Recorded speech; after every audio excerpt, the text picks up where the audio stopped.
Салам алейкум, хурматле милләттәшләр, һаумыгыз дуслар, здравствуйте, уважаемые подписчики моего канала. Вчера по Республике Башкортостан была очередная атака беспилотниками. Был атакован Новоуфимский нефтеперерабатывающий завод в столице республики.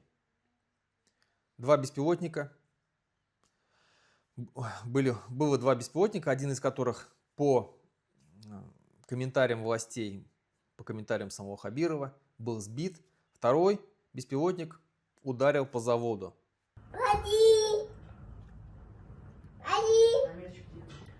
Снижается. Снижается. Отходи, отходи! Отходи! Ё-моё. Иисус. Произошло возгорание, взрыв был.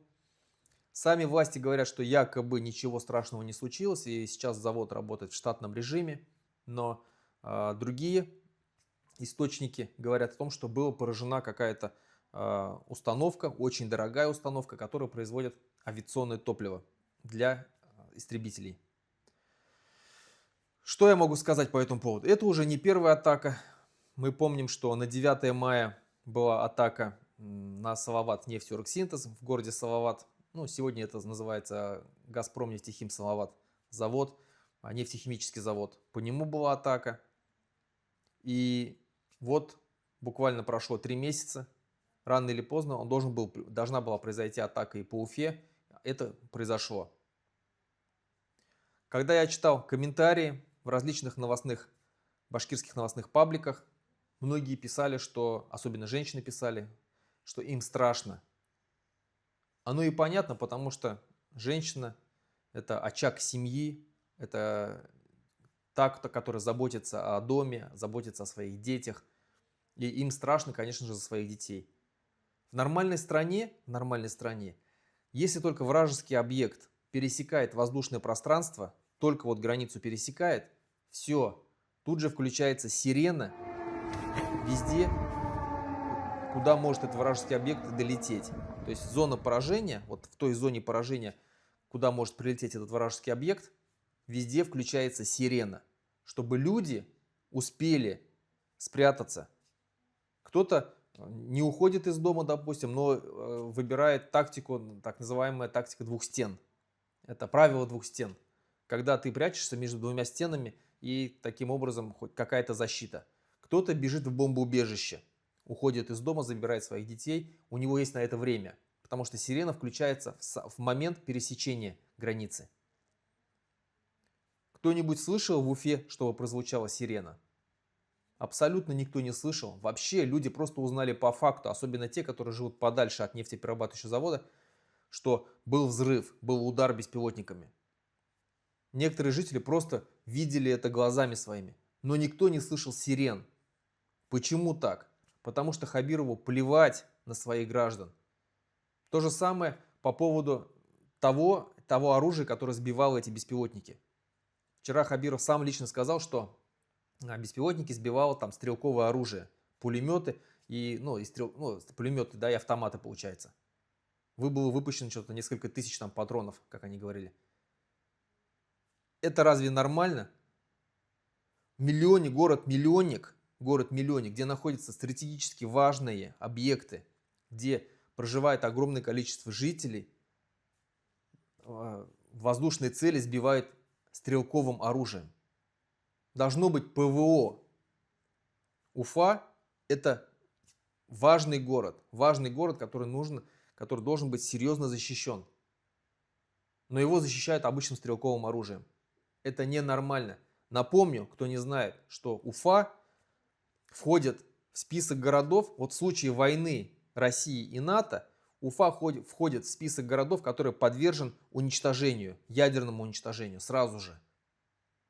Потому что здесь находятся стратегически важные объекты. Это и нефтеперерабатывающие в первую очередь заводы, это завод УМПО. Поэтому такой город должен быть защищен серьезно. Как минимум все ПВО должны находиться здесь.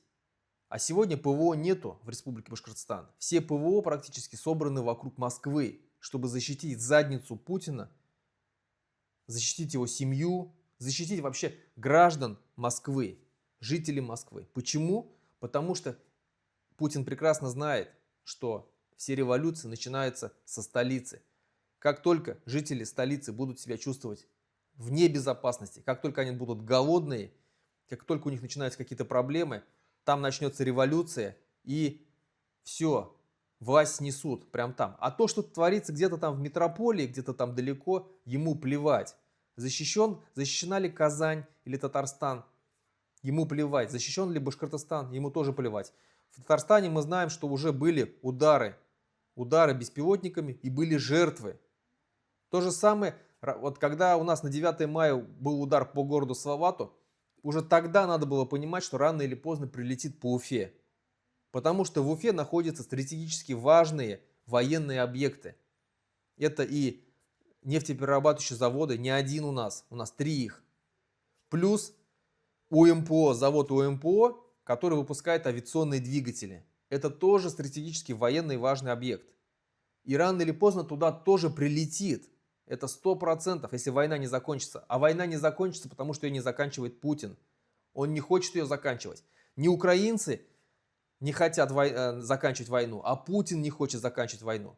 И даже Трамп, который приглашал его даже на встречу к себе, предлагал ему: давай закончим войну, давай там на каких-то условиях прекратим. Путин не хочет, потому что ему нужно воевать дальше. Но он-то защищен, он прекрасно защищен, а простые жители не защищены. Так зачем это нужно нашим жителям Республики Башкортостан? Нам это надо? Мало того, что Республика Башкортостан платит огромную цену кровью, более 7 тысяч жителей Республики Башкортостан официально признаны погибшими, а неофициально явно больше. Какое огромное количество людей вернулось уже инвалидами. Сколько денег уходит на эту войну. Хабиров сам буквально недавно признался, что из-за СВО сейчас придется экономить. В бюджете мало денег, и большая часть уходит на СВО. Он прям так и признался, он об этом говорит, что огромная часть дохода Республики Башкортостан уходит на СВО, на поддержку этой войны. Почему тогда наша республика не защищена? То есть жители республики должны отдавать все, что можно, отдавать своих мужчин, отдавать свои жизни на эту войну, отдавать деньги, которые уходят на эту войну. И они никак не защищены, абсолютно.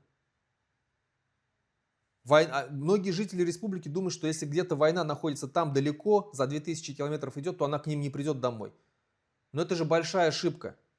Тем более в тех условиях, когда сегодня такие орудия у стран, что они пролетают по несколько тысяч километров и поражают цели.